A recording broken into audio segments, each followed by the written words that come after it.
Okay, so I'm recording this video on my little netbook, so I apologize for the low quality. Um, anyway, uh, I was watching an episode of The X's on TV Land because it comes after Hot in Cleveland, and let's face it, Betty White is hilarious on that show. Um, and it's well written, and I like that it takes place in Cleveland, and they actually, make it not this totally boring and dull place. The last time they ever did that was on an episode of Home Improvement with Tim Allen and all that, and they, did talk about, oh, yeah, there's all this cool stuff to do in Cleveland, and at that time there was, and there still is. There are some great things to do. Um, a lot of comedians comment on it when I go to comedy shows, live comedy shows with big name acts. Uh, they love that there actually is a bizarre amount of stuff to do for fun in Cleveland. I can't stand that Anthony Bourdain, uh, you know, just went and like I think he visited with Harry Crumb before Harry Crumb died, and then he basically just went around and ate pork and some soul food, which admittedly half of the population in Cleveland is black. That's just a fact of life, and it's perfectly cool. Uh, but there is so much. Anthony Bourdain is a big pork eater, and it can be any part of the pig and he'll eat it. But uh, you don't really get a sense of what all there is to eat in Cleveland in terms of our tastes in food and everything, if that's all you do. There's pierogi, which are very popular here, and there there's just so much in terms of food and entertainment and excitement, and he just didn't even touch on it. Anyway, so I was watching The X's, getting back to that after that big tangent, this weekend, which I don't even know what city that takes place in. I guess New York. But they mentioned the last James Cameron movie, Avatar, not once or twice, but I think it was something like 3 times.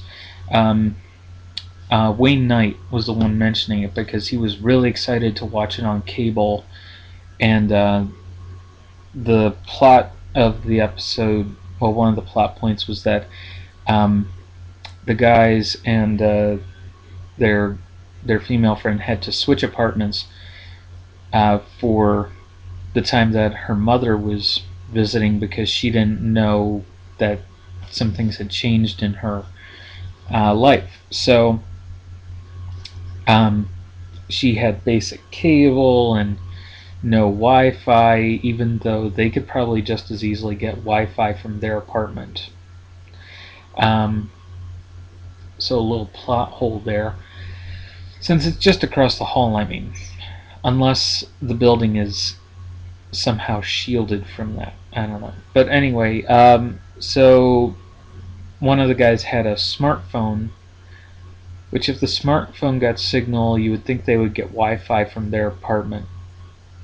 So I don't know.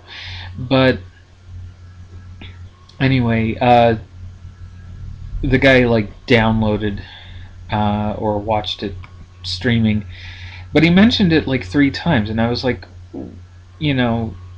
why is he mentioning this? So I got to thinking about it, and I thought, well, now who's going to buy Avatar?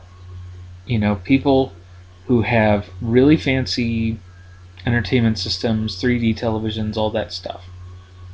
They would buy it because Avatar only really looks good if you have a big screen. It's not going to look good on a smartphone, and even he admits it. It's just not the same on a smartphone when he's watching it. Then he so you look at it. It's not going to look good on a smartphone. It's not really going to look good on a normal television, or even on a small HD television. When I went to see it, I saw it in 3D, and somebody told me, "Oh, well, it only looks good in the immersive 3D, IMAX or whatever you have." And so I said, "Well, what's the point in seeing it if it only looks good on this small percentage of theater screens?" Which, while I was thinking about this, a preview came on for Underworld Awakening, which by this time it's like, I haven't seen Underworld, any movie in the Underworld series since the second one, and I really, had no idea what the difference was between one story and the other. I think at one point I might have seen Underworld Rise of the Lycans, and it's not a series that I'm really into, and I like, vampire movies, but I was watching the preview for this. They made sure to show, I think it's Kate Winslet in, her cat suit, her tight latex cat suit, and what did they show? They showed guys with guns and no names and no faces really, in some uniform, just lining up to take aim and fire at the hero, ungodly amounts of ammo, and then get shot by the hero, and just that kind of stuff, so that she could just be taking out bad guys by the truckload. And I don't know, I have a big problem with that, because then they even cut to the boss battle scene, as a video gamer would call it, where you're taking on a really nasty character, and in this case it's the giant werewolf. So it's basically, the preview is might as well be a trailer for a video game. You have a sexy female protagonist running around in skin-tight clothing, jiggling and writhing and everything, and then a boss battle after taking down nameless hordes.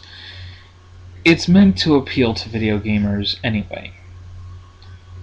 Then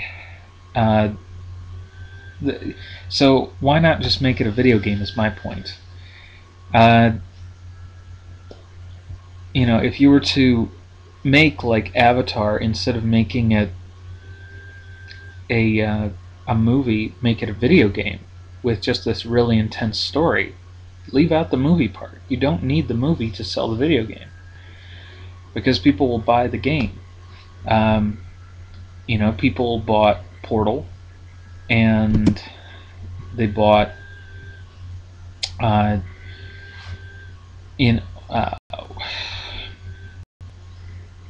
just trying to think. They've bought all these different games over the years, and there's no point to it anymore. Just make it a game instead. So I mean, the plus side of this would be that filmmakers could go back to making stories, making art, instead of just trying to one-up one another with special effects and sexy female protagonists. You could actually have your sexy female protagonists where appropriate, but let's face it, while sex sells, it doesn't make for good art. Usually the the artists who would paint nudes and everything were in fact, trying to choose their women to be very beautiful. But I just don't know. It doesn't seem like what is being put out there as an ideal is really at all productive. I don't know. It's easy to just say, oh well, they should make artistic films and films that raise the status quo and improve the culture.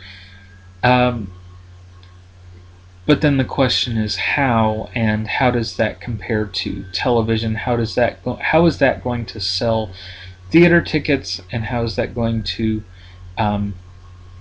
sell pay-per-view subscriptions and everything? And honestly, I can't say it will, because they aren't about selling things. They aren't about just giving the mass market what it wants for its immediate gratification. It's about producing decent, interesting stuff. A good example would be the film Secondhand Lions, which didn't really win any awards, had a great cast of actors, had a great story, and has become a growing favorite on cable and DVD and such. Another example would be Hotel Rwanda, which won several nominations for Best Film, Best Male Lead. Trying to think what else. Kevin Spacey in Beyond the Sea was excellent, and that was just telling the story of Bobby Darin for for the love of Bobby Darin that Kevin Spacey had. So when you go looking at this, is it any wonder why you have these films like Slumdog Millionaire, or trying to think what else.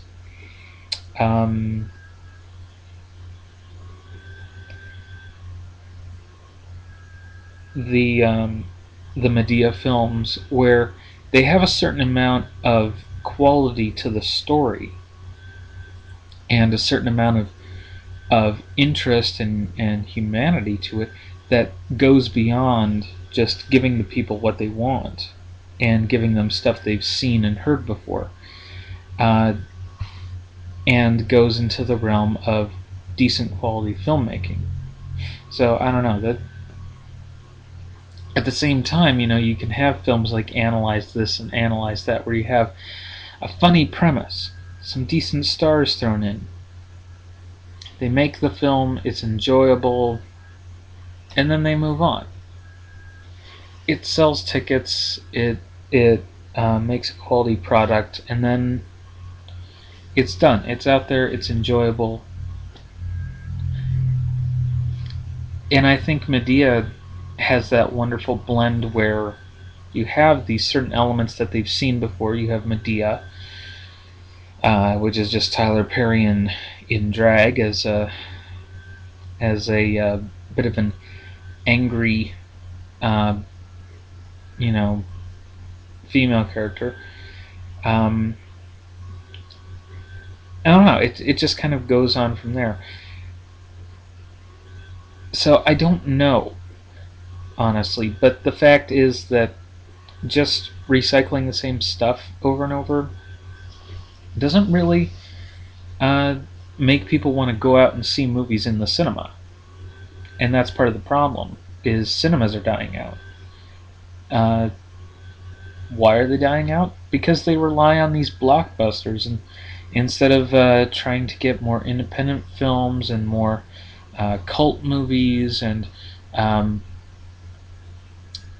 or even having double features like they did back in the early days of television, when television was killing out the cinema.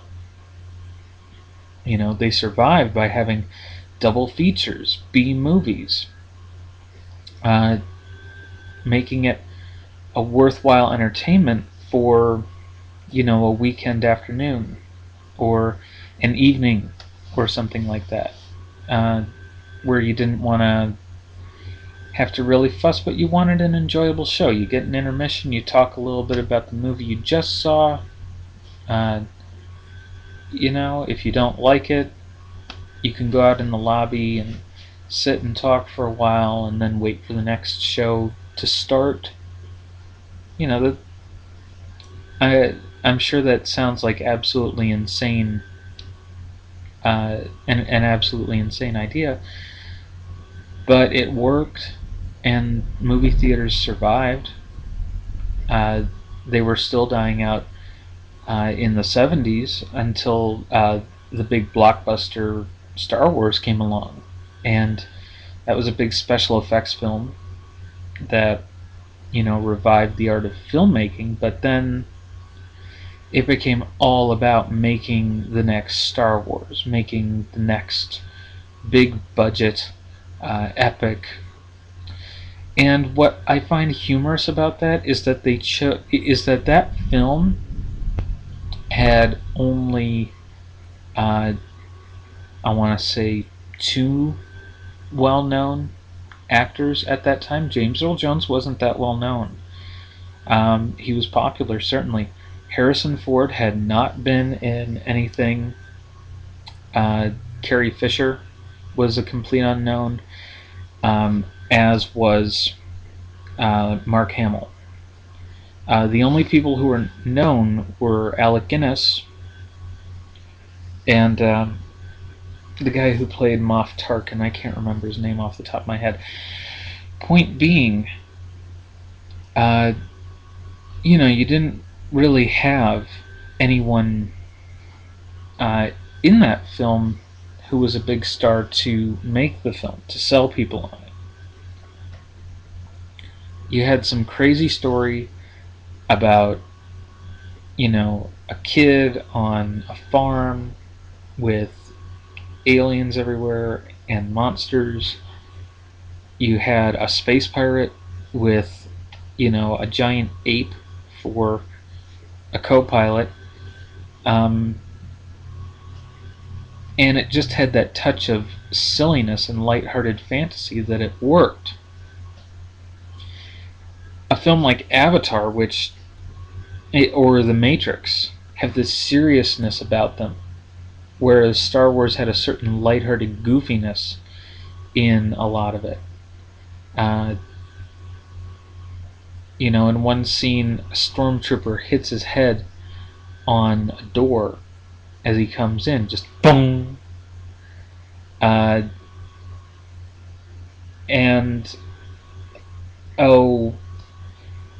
at one point, R2-D2 loses the transmission that he recorded from Princess Leia, the recording. You know, he pretends like he lost it, and C-3PO hits him, and it goes clang, and that's hilarious. And he's talking derisively to him. You know, what message? That one you're carrying inside your rusty innards, you stupid old bucket, or something like that. It's hilarious because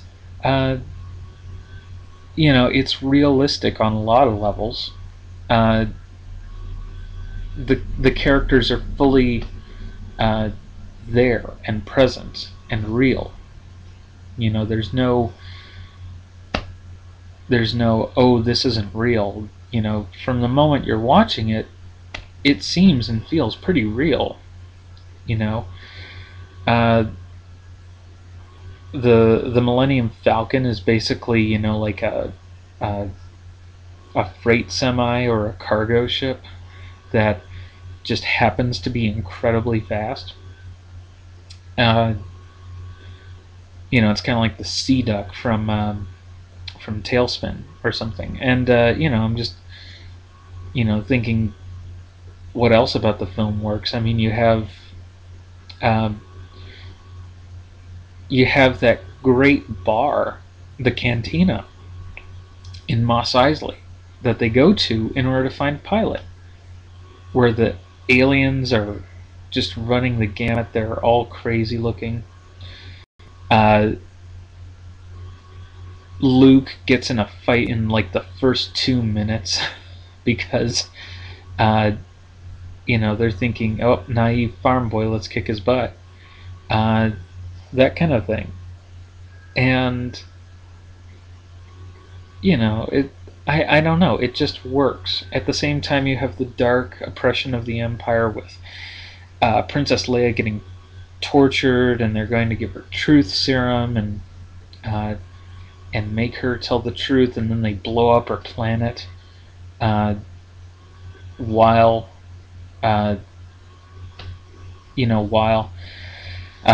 Luke and Obi-Wan and the droids are on their way to Alderaan, and it just goes on from there.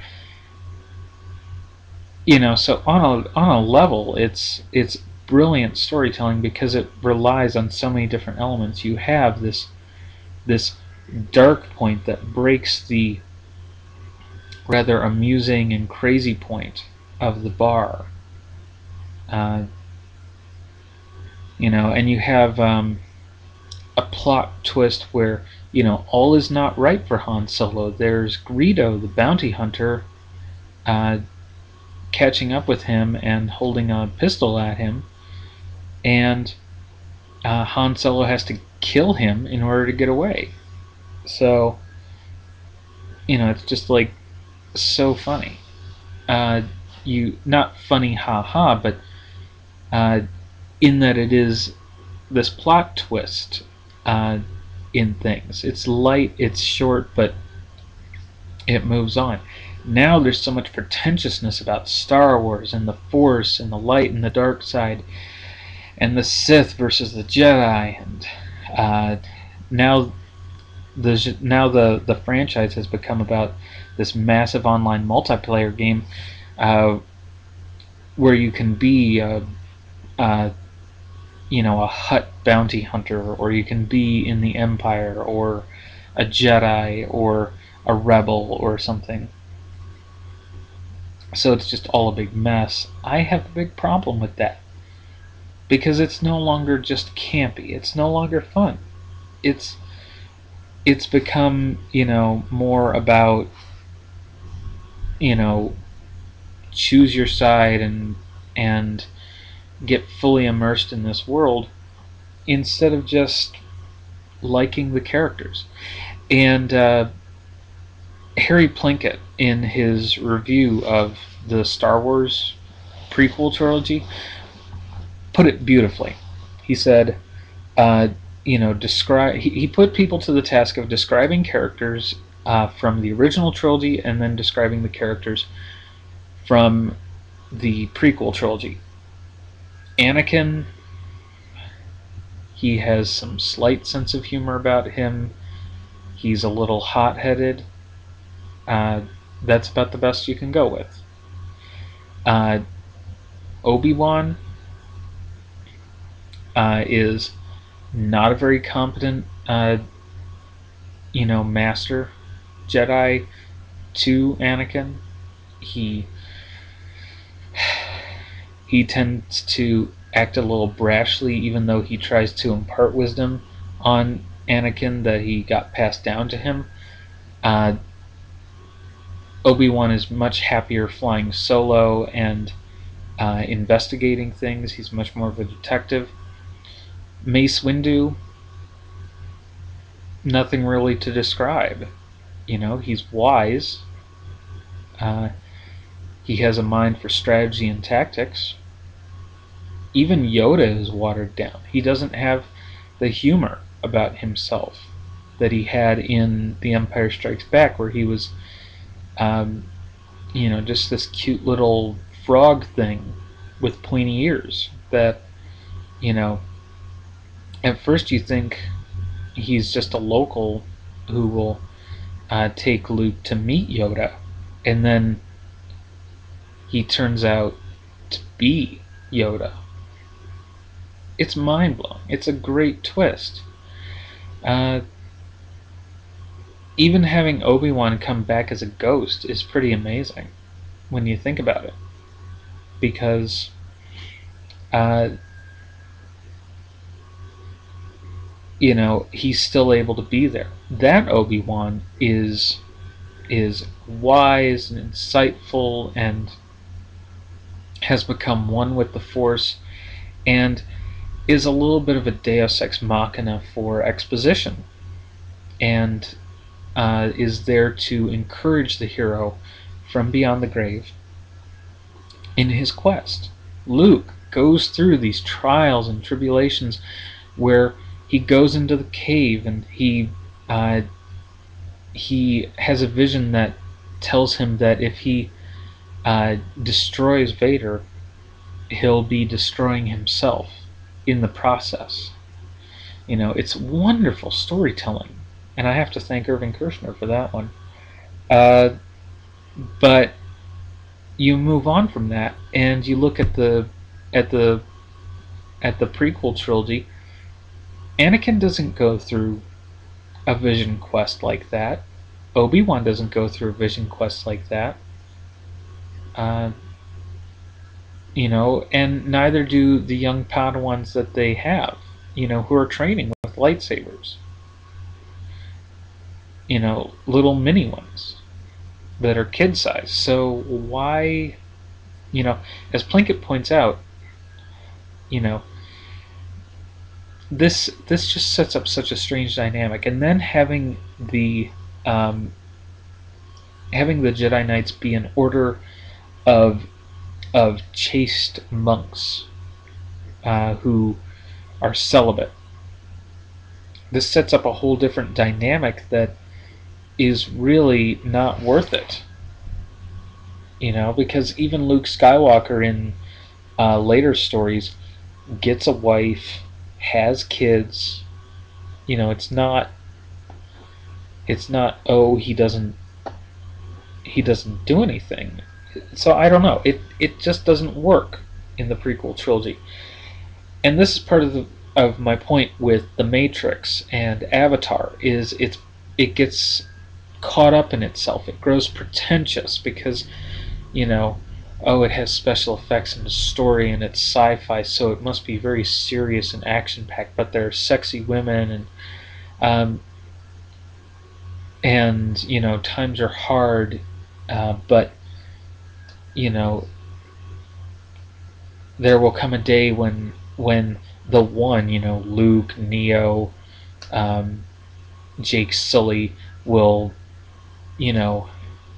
overcome the forces of darkness and intolerance, or whatever, or the machines, and bring in a utopia or something like that. It goes beyond where they need to be. So I don't know. That's my basic point. Is it needs to pull its head out of its butt and not invade sitcoms for promotion because they aren't selling the DVDs. That's just my opinion. But anyway. Bye.